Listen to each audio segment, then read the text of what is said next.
Do you know that using a wrong word can completely change of a sentence? So right form verb is key to correct grammatical sentence. It helps us to understand correct grammatical sentence. So hello everyone, this is Toshar Abdullah here, assistant teacher at Ananda Multimedia School.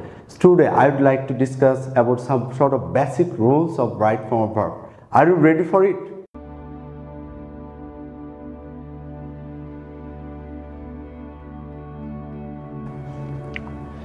So look at this board. There is the first basic rules of right form verb. It is a very first rules. The subject third person singular number হলে ভার্বের সাথে s by s হবে। It is a mandatory. এই basic রুলটাই আমরা অনেক সময় ভুলে যাই because our inconsistency. So আমরা এই দিক থেকে সচেতন হব যে সাবজেক্টে তাকাবো, সাবজেক্ট যদি থার্ড পারসন সিঙ্গুলার নাম্বার হয় ভার্বের সাথে অবশ্যই s by s যোগ হবে। Just look at the two example here. He reads a book and he read a book. What is the difference between the two sentences?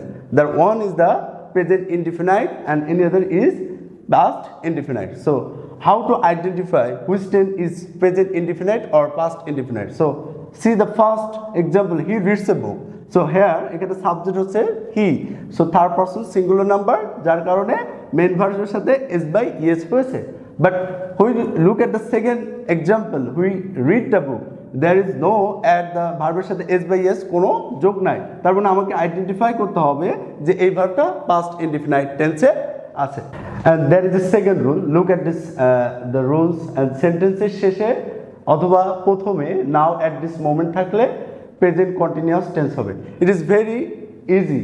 So if have a sentence the sort of word now or at this moment, you have to take a decide this sentence will be present continuous tense. So look at the one example. Now I am doing my homework. So here is the now.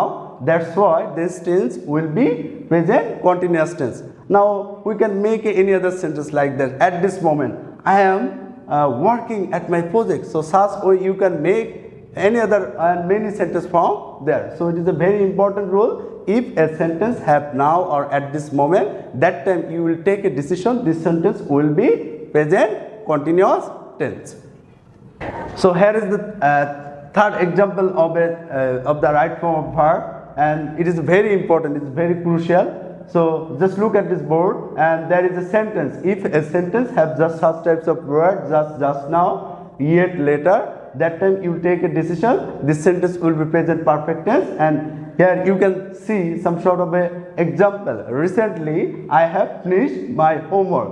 So thus you can say make a sentence like that. Just now I have gone to that place, or you can make a sentence just I have made a beautiful car there. So thus you can make a beautiful sentence. Follow these basic rules here.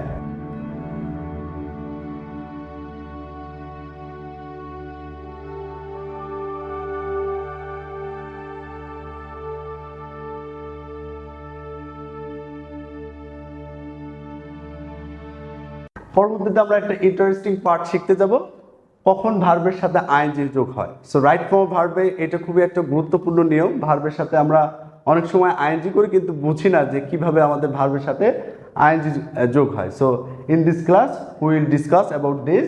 So যদি সেন্টেন্সের শুরুতে কোনো verb থাকে ওই ভার্বের সাথে ING যোগ হবে। এটা কেন হলো? কারণ হচ্ছে ওটা জার্ন্ডের মতো কাজ করছে, অর্থাৎ নাউন। অর্থাৎ সেন্টেন্সের শুরুতে ভার্ব থাকলে ওই ভার্বের সাথে আইএনজি যোগ হয়ে ওটা জার্ন্ডের কাজ করবে, তখন ওটা সাবজেক্ট হিসাবে কাজ করবে। অ্যান্ড দেন একই সেন্টেন্সে যদি দুইটা মেন ভার্ব থাকে, কয়টা মেন ভার্ব? দুইটা মেন ভার্ব থাকলে প্রথম মেন ভার্বের কারণে দ্বিতীয় মেন ভার্বের সাথে আইএনজি যোগ হবে। একে বলা হয় প্রেজেন্ট পার্টিসিপল। আর প্রেজেন্ট পার্টিসিপল হচ্ছে অ্যাডজেক্টিভের মতো কাজ করে। So when you become a more conscious what is the difference between the gerund or present participle, sometimes we made a mistake there, so we have to more careful there. So আমাদের এটা বিষয় সবসময় খেয়াল রাখতে হবে যে একই সেন্টেন্সে দুটো মেন ভার্ব থাকলে প্রথম মেন ভার্বের কারণে দ্বিতীয় মেন ভার্বের সাথে কি যোগ হবে? আইএনজি। একে বলতেছি আমরা present participle. And then you can see the third rules here, প্রিপোজিশনের পরে ভার্বের সাথে আইএনজি যোগ হয়। সো আমরা অনেকেই লক্ষ্য করি প্রিপোজিশন বসাই, কিন্তু আমরা অনেক সময় এই জিনিসটা মিসিং করি। সো আমরা we have to more careful when use a preposition, then you can see a verb, that time you add ing with the main verb. So এইভাবে আমরা আরও অনেক কিছু শিখতে পারি, যেমন উড ইউ মাইন্ড এরপর যদি ভার্ব থাকে সেই ভার্বের সাথে আইএনজি যোগ হবে।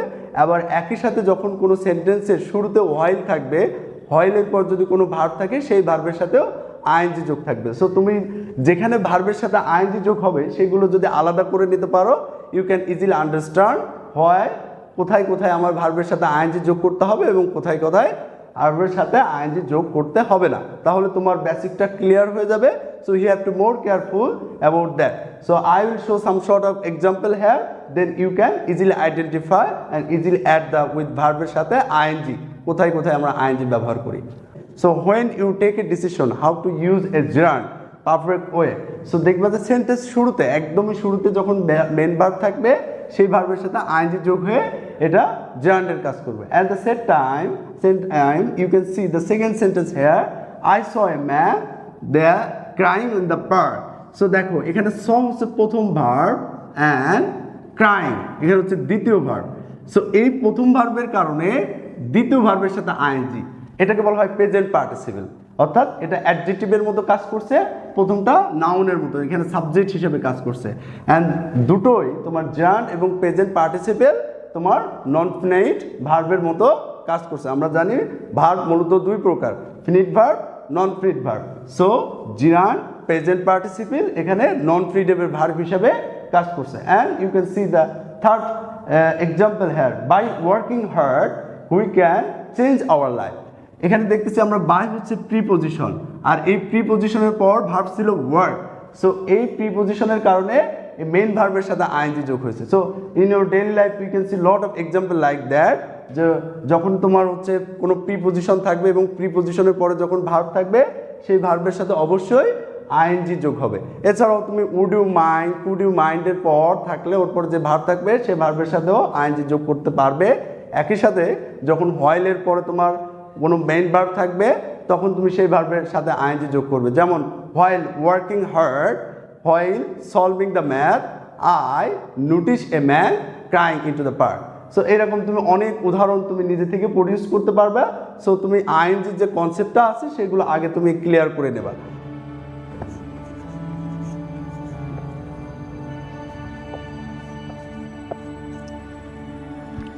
দেখো দুটো আমরা এক্সাম্পল দিয়েছি, একটা হচ্ছে তোমার প্রেজেন্ট মডাল ভার্ব, যেটা সাধারণ হিসাবে আমরা কাজ করি যে মডাল ভার্বের পর মেন ভার্বের বেস ফর্ম হয়। এখানে সলভ হচ্ছে মেন ভার্ব আর এটা হচ্ছে মডাল ভার্ব। সো এরপরে আমার কোনো কিছু যোগ নেই, যার কারণে আমার মডাল ভার্বের পর আমার মেন ভার্বের বেস ফর্ম বসাইতে হবে। দ্বিতীয় সেন্টেন্সটা একটু কেয়ারফুলি লক্ষ্য করো, they can, they could be played well. এখানে দেখো কুডের পর একটা বি ভার্ব আছে, অর্থাৎ এই যে বিটা থাকার কারণে পরবর্তী যে প্লে ভার্বটা ছিল এর সাথে পাস্ট পার্টিসিপল ফর্ম হয়ে গেছে। সো তখন এটা প্যাসিভ হয়ে যায়। So how to identify the difference between তোমার passive modal verb and the present modal verb that. So just modal ভার্বের পর যখন তোমার ভার্বের প্রেজেন্ট ফর্ম থাকবে এটা হচ্ছে সিম্পল আমরা মডাল ভার্ব হিসেবে পরিগণিত করি। এবং they could be played well, হ্যাঁ এখানে মডাল ভার্বের পর যত modal can, could, shall, should, may, মাইটের পরে যখন বি যোগ থাকবে তখন ওইটা প্যাসিভ করতে হবে এবং পরবর্তী ভার্বের সাথে ইডি যোগ অথবা পাস্ট পার্টিসিপল ফর্ম করতে হবে। All today, thank you for watching the video and specially thanks my student. So you have to just listen the carefully the whatever say to my the video classes and watch carefully and practice on your paper. That's all.